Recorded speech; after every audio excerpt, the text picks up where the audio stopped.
This movie suffers the same problem that every single modern horror film these days suffers, and that is the jump scare.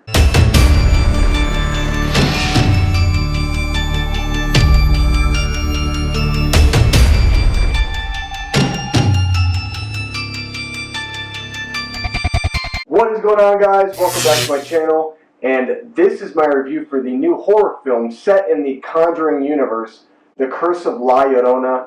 This movie stars Linda Cardellini and it is directed by Michael Chavez. And before I get into this review, make sure you hit that subscribe button right below and become a subscriber of this YouTube channel where we talk nothing but nerdy film stuff every single week. This movie centers around the legend of La Llorona, the weeping woman, who in 1679 or 1678, I can't remember the year exactly, she goes crazy after finding her husband in the arms of a younger woman, and she decides to drown her two young boys.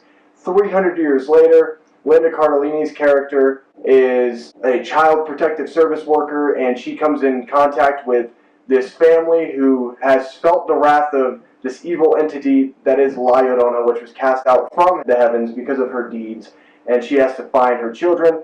And so La Llorona goes out into the world and she makes other people's children her own, and she drowns them. And eventually La Llorona finds her way to Linda Cardellini's family, and so Linda Cardellini has to try to fight this evil entity that is La Llorona. This is a movie that the trailers did not get me excited at all. It just looked like another one of those jump fest type of horror films that really don't stick the landing. And I have to say that I was right. This movie is nothing but jump scares. Every single scare that happens in this movie ends up with La Llorona screaming at the top of her lungs as she kind of flashes onto the screen really fast. I mean, you could scream all day, it's fine, but it's not really scary. To me, La Llorona felt more like a banshee in this movie, more than anything else, because all she did, like I said, was just scream, scream, scream, and scream. This movie relies so heavily on jump scares that it's not truly scary, it's not truly terrifying, but it is a fun time. It's a fun type of horror movie, because this is one of those horror movies you can kind of sit back, watch with your friends. Let me talk about the positives of this film. The biggest positive of this film, I think, is Linda Cardellini's performance. I thought she did a really nice job in this movie. She plays this mother who lost her husband and she has to raise her kids on her own, and you could definitely see that there was kind of that fear, that agony there that she had for her children. The last two horror movies I've seen in the theaters have been this and Pet Sematary, so kind of analyzing both, I felt like the emotion was more real and more captivating in Linda Cardellini's performance as opposed to Jason Clarke's performance in Pet Sematary. Another big positive for me, again, like I said, this movie's a fun jump fest horror film. I'm not a huge fan of jump scares at all. I don't really like them, but I think that this movie is fun because it's done a little differently, where some of the jump scares you think are going to happen at a certain point, but then a couple seconds later they actually switch it up. It's kind of like a elevated jump scare, and to the point, what I mean is, you know when jump scares are supposed to happen usually in movies at certain points, whether it just be like a face kind of getting onto the camera really soon, or you hear like a noise. And this movie does that, but it does it in a way where it doesn't happen when you expect it to happen. And I kind of like that because it's not so predictable. The movie does a great job in having a lot of those jump scares. There's a lot of those types of jump scares in this film. The best scene, hands down, probably my favorite scene in the entire movie, visually, it's a scene that deals with La Llorona, a little girl outside with an umbrella. That's one of the coolest scenes I've seen.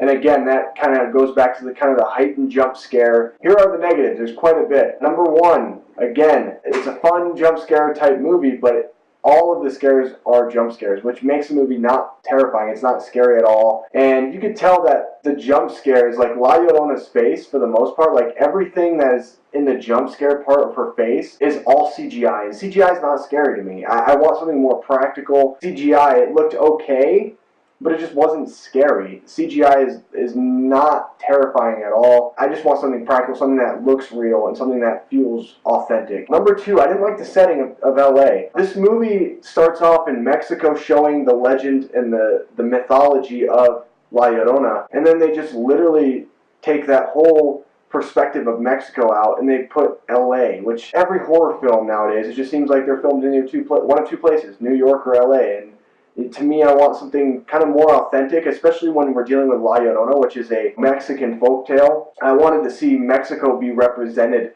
in this film, and I felt like, you know, that was a missed opportunity. One of the big problems I have with this film, there are two things in particular, and these are some cop-out things for the plot-wise. Number one, did you know La Llorona, you sanctify her tears, you can use it as an anti-venom. One of the stupidest things I've ever heard in my life. It was so dumb that when a certain character says this to Linda Cardellini's character, I laughed. I audibly laughed because I just found it to be really dumb, and I couldn't believe that they actually went, they used that as a weapon, her own tears. And then the second thing, and this is another thing that's really stupid too, a certain character prays to La Llorona, so that way La Llorona will inflict harm on Linda Cardellini's family. I think her name's Anna. That's stupid. Pray to La Llorona, you can literally have her go and kill any child you want. That's why to me horror movies are best when there is a sense of reality to what you're seeing on screen. And I just didn't feel that with The Curse of La Llorona. But it's not a terrible, terrible horror film. It's a lot better than what I thought it was going to be. I had very low expectations, but overall, it's fun. Would I watch it again? Yeah, maybe. Probably watch it again with some friends or something and just laugh at some of the stupid things in it and some of the jump scares. But it wasn't a terrible time at the theater. I gotta say, I was pretty surprised that it wasn't a horrible film, but it's still not amazing by any stretch of the imagination. You don't need to rush out to go see it, but it is a film that you could definitely check out for the jump scare aspect of it, and some of the visual looks are visually pleasing. So anyway, guys, that is my review for The Curse of La Llorona. What did you guys think about this movie? Let me know below in the comment section. Like this video, subscribe to my channel again for more content, and I will see you guys in my next video. Goodbye.